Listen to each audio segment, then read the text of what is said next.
dalam konteks pandemi saat ini, situasi saat ini yang serba serba terbatas, serba serba sulit begitu dalam menggapai menggapai keuntungan lah istilahnya karena memang ekonomi kita saat ini sedang sedang ditekan begitu dengan situasi pandemi saat ini. Kenapa kita butuh yang namanya mentor bisnis, Coach Yudi? Ketika Anda merasa kesulitan, Anda butuh mentor bisnis. Oke. Ketika Anda merasa tertekan dan ingin menjadi lebih baik lagi, Anda butuh mentor. Karena mentor itu akan bisa membawa Anda ke suatu tempat di mana Anda sebelumnya nggak nyaman. Dan itu penting sekali. Karena terkadang kita nggak bisa lihat apa sih diri kita itu sesungguhnya dari sudut pandang kita. Kita butuh ngelihat dari beberapa sudut pandang. Dan bisa saja di saat itu, orang lain akan bisa menemukan sebetulnya apa sih potensial yang tersembunyi di dalam diri Anda. Yang terkadang Anda nggak pernah tahu. Saya belasan tahun yang lalu, ada orang bicara sama saya, Coach, kamu itu bisa jadi pelatih bisnis loh. Saya nggak percaya. Kenapa? Karena di dalam pikiran saya, awalnya saya selalu berpikir bahwa saya itu di sekolah itu bukanlah seorang siswa yang berprestasi. Masa sih saya bisa ngajarin bisnis? Tetapi ya dalam kira-kira 11-12 tahun, ya saya merasa happy ya bisa diundang jadi The Mentor di Detik. Dan itu merupakan suatu angle yang sebelumnya saya nggak pernah lihat sebelumnya. Oke. Speaking of mentor, Coach Yudi, mentor seperti apa sih yang kita bisa mentor seperti apa yang bisa menemukan potensi-potensi yang belum ada kelihatan dari yang belum keluar dalam diri kita? Hal yang pertama adalah Anda udah pasti harus cari mentor yang peduli dengan Anda. Jadi kalau mentor itu tidak peduli dengan Anda, itu akan cukup menantang. Karena kenapa? Karena ketika dia tidak peduli, dia hanya akan menganggap Anda sebagai sebuah angka atau hanya klien aja. Tetapi ketika dia peduli dengan Anda, dia akan mencoba mencari berbagai angle, berbagai sudut, bagaimana sih saya bisa bantu orang ini? Bagaimana sih saya bisa melihat dan memaksimalkan potensinya? Jadi Anda bukan hanya just another client. Dan ketika seorang mentor benar-benar peduli dengan Anda akan bisa merasa kok bahwa mentor ini sincere loh. Mentor ini peduli dan ketika sincerity itu akan bisa menyentuh hati Anda. Dan perubahan itu sebetulnya dimulai dari hati, bukan dari logik. Sebagai contoh gini, berapa banyak sih orang yang tahu bahwa merokok tidak sehat, tetapi pertanyaannya kenapa terus merokok?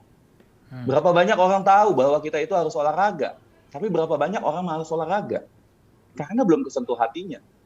Buat saya perubahan dimulai dari hati, dari benar-benar tersentuh gitu, baru kita berubah. Karena itu kan orang biasa berubah either karena tersentuh hatinya atau karena sakit hatinya. Jadi cari mentor yang benar-benar peduli dengan Anda. Bukan hanya seseorang yang terkenal sebagai contohnya. Seseorang yang terkenal atau Anda bayar mahal, apabila mentor tersebut tidak peduli dengan Anda hanyalah another client.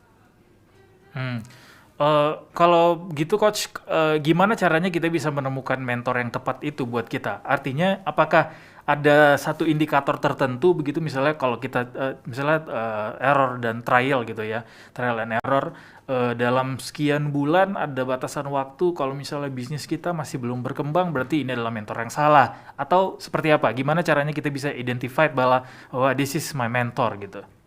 Oke, kalau saya sih hal pertama yang akan saya lakukan adalah kita setup goal-nya dulu. Kita setup goal-nya dulu, kita bikin goal yang realistis. Dalam arti kata, sebetulnya banyak klien datang ke saya, Coach saya pengen bisnis saya tumbuh 3 kali lipat dalam jangka waktu setahun. Pertanyaannya realistis nggak sih di dalam era pandemi ini? Ya mungkin aja, bisa-bisa aja. Tetapi kan kita juga harus lihat apa yang terjadi historical datanya. Tapi ternyata ketika saya tanya bisnisnya ternyata sedang mengalami penurunan hampir 80%. Kemudian yang dia inginkan adalah 300% dari angka normal sebelumnya. Buat saya, dalam jangka waktu 1 tahun, belum tentu bisnis tersebut bisa meningkat 3 kali lipat. Kenapa? Sama aja seperti orang yang ibaratnya badannya masih belum belum jadi apa-apa, nggak pernah olahraga, Hmm. tiba-tiba mau badannya segede Aderai dalam jangka waktu setahun. Bisa apa tidak? Tergantung seberapa besar sih kita kerja keras. Dan pertanyaannya kalau dipaksa langsung, itu badan rontok nggak? Atau Hmm. bisa-bisa jangan-jangan cedera. Jadi kalau indikator itu ada indikator tersebut yang harus ditentukan adalah kita harus ngobrol bareng dengan coach, kita harus ngobrol bareng dengan mentor kita, kemudian buka-bukaan kejadiannya seperti apa, dan kemudian dilihat dan buat goal yang realistis bersama. Hmm. Karena apabila Anda tidak bisa menemukan sebuah goal yang realistis bersama, siapapun mentor Anda, bisa jadi Anda tidak akan mencapai goal tersebut. Apalagi kalau Anda nggak mau bayar harganya. Dalam arti kata, harganya itu usaha ya. Hmm. Hmm. Oke. Berarti harus jujur ya dan set up goal yang realistis di awal begitu. Saling terbuka lah, karena terbuka itu adalah salah satu kunci untuk bisa menjadi seseorang yang memiliki mentor. Dan juga bisa dimentorin. Artinya ini adalah jalan supaya ketemu formulanya gitu ya coach ya. Betul, betul. Karena formula pasti nggak ada ya. Dalam arti kata, Hmm. ya kalau kita bicara tentang bisnis, bisnis kelas kompleks dengan bisnis kelas regional kan beda. Hmm. Kita kan nggak bisa bilang, sebagai contoh, kalau udah bisnisnya udah besar sekali, seperti Garuda Food contohnya, mungkin nggak sih bisa naik 5 kali lipat omsetnya dalam setahun? Bisa jadi susah. Tetapi kalau kita baru bikin bisnis rumahan atau catering di rumah, bisa aja 5 kali lipat setahun itu masuk akal. Dan dikarenakan itu, ngobrol dulu deh dengan mentor Anda, lihat dulu, setup dulu goalnya, realistis